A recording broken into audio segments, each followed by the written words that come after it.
मोटी और पतली बहन के पतियों का प्यार। अरे वाह लड्डू, मुझे चाहिए। अरे अरे अरे तारा, मैंने तुझे कितनी बार समझाया है कि शादी वगैरह में तू बस सलाद वगैरह ही खाकर अपना गुजारा किया कर। जरा देख दुल्हन की तरह कितनी फिट और सुंदर है, और एक तू है, खा खा कर तूने अपना ढसरा ही बिगाड़ रखा है। कोई भी लड़की तेरी उम्र में इतनी मोटी नहीं होती। अगर तूने अपने वजन का कुछ नहीं किया तो तुझसे शादी करने के लिए कोई भी लड़का हामी नहीं भरेगा। माँ, आप घर में तो मेरी हर चीज पर रोक टोक लगाती ही हो, कम से कम मुझे दावत में तो खाने ही दो ना, मैं घर जाकर एक्सरसाइज कर लूंगी। बिल्कुल नहीं, सिर्फ इस लड्डू की खुशबू से ही काम चला ले, तुझे खाने के लिए सिर्फ ये गाजर मूली ही मिलेंगे। और हाँ, एक और बात, अगर मैंने किसी को भी मुझे ये बताते या सुनते हुए देखा कि इन पकवानों के आसपास भी तू भटकी, तो फिर देखना मैं तेरा क्या हाल करूंगी। ठीक है माँ, मैं बस इन मिठाइयों की खुशबू से ही काम चला लूंगी। बेचारी तारा उदास हो गई। वो मोटी थी, जिसकी वजह से उसकी माँ उसे पतली करने के लिए उसके साथ इतनी सख्ती से बर्ताव करती थी। तारा की एक छोटी बहन भी थी, ऐश्वर्या। अरे ऐश्वर्या, तुम तो हमें कुछ खाती हुई दिखाई ही नहीं दे रही हो, ये लो रसगुल्ला खाओ। नहीं शुक्रिया, लेकिन मैं डाइटिंग पर हूँ। डाइटिंग? लेकिन तुम्हें डाइटिंग की क्या जरूरत है, कितनी तो पतली कमर है तुम्हारी। फिर भी ये इतनी शुगर वगैरह मेरी डिक्शनरी में नहीं है। ऐश्वर्या ऐसे बोलती हुई उस लड़की के पास से चली आई। तारा और ऐश्वर्या में जमीन आसमान का अंतर था। एक तरफ ऐश्वर्या थी जो बहुत ही पतली दुबली नाजुक सी लड़की थी, और दूसरी तरफ थी तारा जो ऐश्वर्या से बिल्कुल अलग थी। अरे अरे देखो, ये दोनों बहनें हैं। क्या सच में? अरे एक तो कमसिन कली है और दूसरी भैंस। या कहीं एक फूल है तो दूसरी सांड। ऐश्वर्या चल, यहाँ से चलते हैं, देखिए औरतें मेरा मजाक बना रही हैं। दीदी, अब इसमें इन औरतों की क्या खता है? जब आप गधी की तरह खाओगी तो हाथी की तरह ही फूलोगी ना, और जब आप ऐसी दिखाई दोगी तो सभी आपका मजाक ही बनाएंगे ना। तू भी ऐश्वर्या? मैं सही ही बोल रही हूँ दीदी, अभी भी समय है, आप भी अपना वजन घटा लो, वरना अभी तो दुनिया ताने दे रही है, कल को आपके ससुराल में भी आपको कोई प्यार नहीं देगा। ऐश्वर्या की बात सुनकर बेचारी तारा हक्का बक्का रह गई। ऐश्वर्या को अपने ऊपर गुरूर था क्योंकि उसके पास एक बहुत ही अच्छा फिगर था, लेकिन बेचारी तारा अपने मोटापे की वजह से परेशान रहती थी। अब दोनों ही बहनें जवान हो चुकी थी, इसीलिए उनके माँ बाप को उनकी शादी की भी चिंता रहती थी। ऐश्वर्या के लिए तो दिनेश को एक बड़े घराने का रिश्ता मिल गया था, लेकिन तारा के लिए किसी भी बड़े घर का रिश्ता नहीं मिल पाया, और एक गरीब सा घराना देखकर ही दिनेश ने तारा का रिश्ता उस घर के बेटे से पक्का कर दिया। देखते ही देखते समय बीत गया और दोनों ही बहनों की शादी हो गई, और वो दोनों ही अपना मायका छोड़कर ससुराल आ गई। अरे नहीं, मेरे ससुराल वाले मेरे मायके की तरह अमीर नहीं, यहाँ तो सरकारी राशन से ही पूरे महीने का गुजारा होता है। मुझे अपनी रोटी की खुराक को घटाना होगा। आज से मैं 3 नहीं, सिर्फ 1 ही रोटी खाऊंगी, ताकि मेरे घर में मेरी वजह से खाने को लेकर कोई किल्लत ना हो। तारा ने अपनी ससुराल में अपनी सास, ननद और पति के लिए 3-3 रोटियां बना ली, और अपने लिए वो सिर्फ 1 ही रोटी बनाकर सबसे अलग अपना खाना लेकर बैठ गई। अरे नील बेटा, ये बहू कहाँ गई? हमारे साथ खाना क्यों नहीं खा रही है? पता नहीं माँ, शायद उसे शर्म आ रही है। आप दोनों यहीं रहिए, आज मैं तारा के साथ खाना खा लूंगा। नील अपने हिस्से की रोटी और सब्जी लेकर कमरे में तारा के पास ही चला गया, जहाँ नील को देखकर तारा ने अपनी रोटी को दुबका दिया। क्या छिपा रही हो? कुछ नहीं। मैं सब कुछ जानता हूँ। तारा, तुमने अपने लिए सिर्फ 1 रोटी क्यों ली है?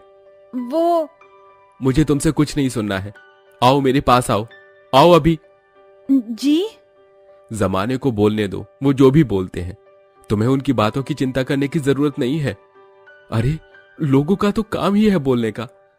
तुम्हें ऐसे कम खाने और राशन वगैरह के बारे में सोचने की जरूरत नहीं है, क्योंकि दुनिया चाहे कुछ भी बोले, तुम्हारा पति हमेशा तुम्हारे साथ है। चलो अब जल्दी से मुंह खोलो मेरे गोलू मोलू। हम भी ना नील जी। अरे गोल्टू, तुम कितने क्यूट हो। तारा ने जो सोचा भी नहीं था, उसे अपने ससुराल में वो प्यार मिल रहा था, और दूसरी तरफ ऐश्वर्या के ससुराल में। ये सब क्या है ऐश्वर्या? अभी तो तुमने ब्रेकफास्ट किया था, फिर अब ये क्या खा रही हो? युग जी, ब्रेकफास्ट किए हुए तो मुझे घंटों हो गए हैं और अब मैं दोपहर का खाना खा रही हूँ। ओ गॉड, जरा अपनी हालत देखो, कितना बेडौल शरीर हो गया है तुम्हारा। और ऐसी हालत में तुम ये ऑयली फूड कैसे खा सकती हो? रखो, इस खाने को यहीं रखो। लेकिन खाने में तो थोड़ा बहुत तेल डलता ही है।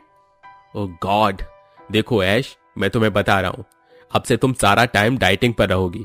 ब्रेकफास्ट में सिर्फ एक सेब, दोपहर के खाने में कच्ची सब्जियां और शाम में सिर्फ प्रोटीन स्मूदी, ओके? और इससे आगे भी कुछ भी नहीं सुनूंगा मैं। ऐश्वर्या से ऐसे बोलकर उसके पति ने उसके हाथ से खाने की प्लेट को छीन लिया। तुम अब खाना नहीं खाओगी, बस। युग ऐश्वर्या के हाथों से खाने की प्लेट छीन कर ले गया। बेचारी ऐश्वर्या पतली दुबली होने के बाद भी अपने पति के दिल में जगह नहीं बना पाई थी और तारा मोटी होते हुए भी अपने पति के दिल पर राज कर रही थी। ऐसे ही 1 महीने का समय बीत गया और दोनों ही बहनों के माँ बाप ने 1 महीने बाद अपनी बेटियों के दामादों के साथ दावत की। आज मेरी दोनों बच्चियां आएंगी, मैं ऐश्वर्या और तारा की पसंद की सारी चीजें बनाऊंगी। ममता बड़े मन से पकवान बना रही थी और कुछ ही देर में तैयार होकर ऐश्वर्या और उसका पति ममता के घर पहुंच गए। आजा मेरी बच्ची, दामाद जी आप भी आइए। अरे ऐश्वर्या, तुझे क्या हो गया बच्चे? तू तो और भी ज्यादा पतली हो गई। बस पूछो मत माँ। सासू माँ, पतला ही अच्छा होता है। युग ऐसे बोलता हुआ ऐश्वर्या को अंदर ले गया। कुछ ही देर में वहाँ तारा और नील भी पहुंच गए। माँ, आजा मेरी मोटो। आइए दामाद जी, अंदर ऐश्वर्या और युग बैठे हुए, आप दोनों भी वहीं चले जाओ। ममता ने तारा और नील को भी ऐश्वर्या और युग के पास ही भेज दिया और फिर वो उन सभी के लिए नाश्ता लेकर आई। ये लीजिए। अरे ऐश्वर्या, खा, तू पीछे क्यों बैठ गई है? हाँ माँ, मैं ले लूंगी। खाओ तारा। ये सब खाऊंगी तो और मोटी हो जाऊंगी। मैंने कितनी बार बोला है, बेकार की बातें मत सोचा करो, और तुम चाहे कैसी ही क्यों ना हो जाओ, मैं हमेशा तुम्हें प्यार करूंगा। ये लो, आ करो। नील अपने हाथों से तारा को खिलाने लगा। अपनी बड़ी बहन को इतना प्यार मिलता देख ऐश्वर्या की आंखें भर आईं और उसकी आंखों से आंसुओं का झरना बहने लगा। क्या हुआ ऐश्वर्या? जिस प्यार की तलब मैंने भी रखी हुई थी वो प्यार आपको मिल रहा है दीदी। अपने पति की नजर में अच्छा बनने के लिए मैंने क्या कुछ नहीं किया, लेकिन मेरे पति को मेरा आपा कभी अच्छा ही नहीं लगा। ऐश्वर्या ने रोते हुए अपने मायके में पूरी बात बता दी। उसे ऐसे रोता देख युग को भी अपनी ज्यादती का एहसास हो रहा था। फर्क इससे नहीं पड़ता कि तुम्हारी पत्नी मोटी है या पतली, फर्क पड़ता है कि उसका चरित्र कैसा है। कल को अगर तुम्हारे ऐसे बर्ताव की वजह से ऐश्वर्या को कुछ हो गया तो क्या तुम खुद को माफ कर पाओगे? इसीलिए अपनी पत्नी को हमेशा खुश रखो, समझे? मैं तुम्हारी बात को समझ रहा हूं। अब मैं ऐश्वर्या के खाने पीने पर कभी भी रोक नहीं लगाऊंगा और उसे हमेशा खुश रखूंगा। ऐश्वर्या, मुझे माफ कर दो। ऐसे बात नहीं बनेगी। आज तुम अपनी पत्नी को अपने हाथों से खाना खिलाना, तब हम मानेंगे। क्यों नहीं, ये लो ऐश्वर्या, और आई एम सॉरी। कोई बात नहीं। नील की बातों ने युग की आंखें खोल दी। उस दिन के बाद से युग ने कभी ऐश्वर्या के खाने पीने पर रोक टोक नहीं लगाई। उसने उस दिन भी ऐश्वर्या को अपने हाथों से सारी चीजें खिलाई और दोनों पति पत्नी खुशी खुशी रहने लगे। ठंड में गरीब के घर आई नई रजाई। पार्वती, देखो मैं अभी शॉपिंग करने के लिए जा रही हूँ, ठीक है?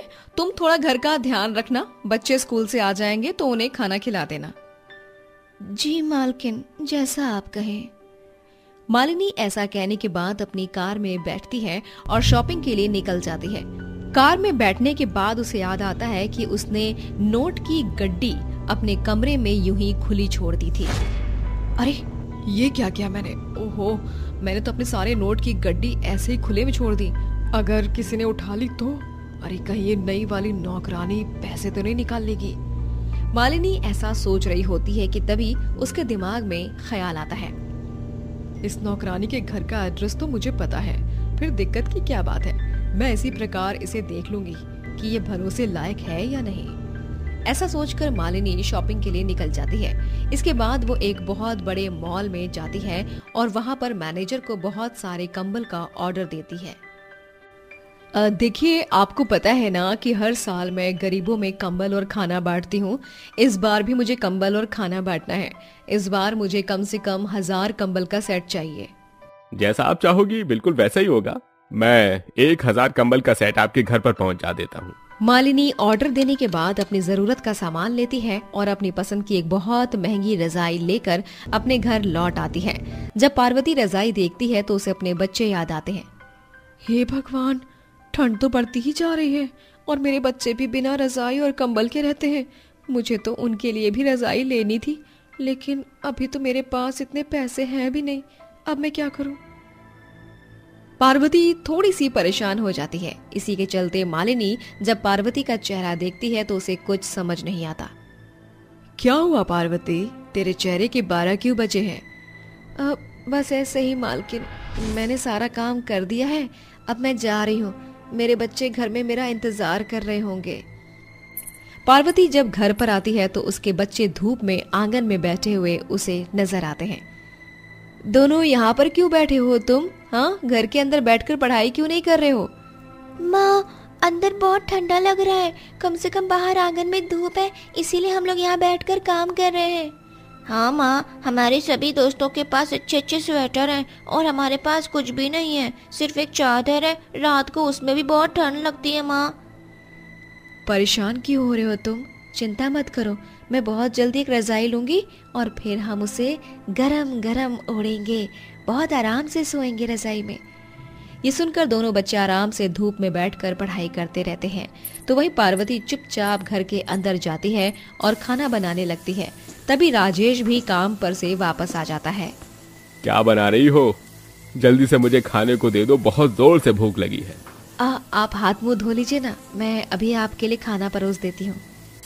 पार्वती ऐसा कहकर कुछ ही देर में राजेश को खाना परोस देती है, जिसके बाद वो अपने बच्चों को भी खाना खिलाती है। ऐसे ही देखते शाम हो जाती है और शाम के समय बहुत ज्यादा ठंडी ठंडी हवाएं चलने लगती हैं। दोनों बच्चे घर के अंदर बैठ जाते हैं और वहीं रात का खाना खाने के बाद पार्वती जमीन पर चटाई बिछाकर उस पर बिस्तर लगा देती है और वही फटी पुरानी चादर निकाल लेती है। माँ, इस अकेली चादर में बहुत ठंड लगती है रात को। हाँ माँ, आप नई रजाई कब खरीदोगे माँ? हाँ, मुझे भी पता है कि इस चादर में ठंड लगती होगी, लेकिन जब मेरे दोनों बच्चे मेरे पास होंगे तो उन्हें जरा भी ठंड नहीं लगेगी। चलो तुम दोनों मेरे पास आओ, मैं तुम्हें सुलाता हूँ। राजेश ऐसा कहकर अपने दोनों बच्चों को सुला देता है। दोनों बच्चों के सोने के बाद पार्वती बिना चादर के ही एक कोने में सो जाती है। भाग्यवान, इस तरह बिना चादर के रात को सोओगी तो तुम्हारी तबीयत खराब हो जाएगी। थोड़ा सा कोना लेकर चादर के अंदर आ जाओ। ज्यादा मेरे बच्चों को चादर की जरूरत है। आप तो देख ही रहे हो ना, ठंड कितनी ज्यादा बढ़ रही है। इन्हें अब एक रजाई की जरूरत है।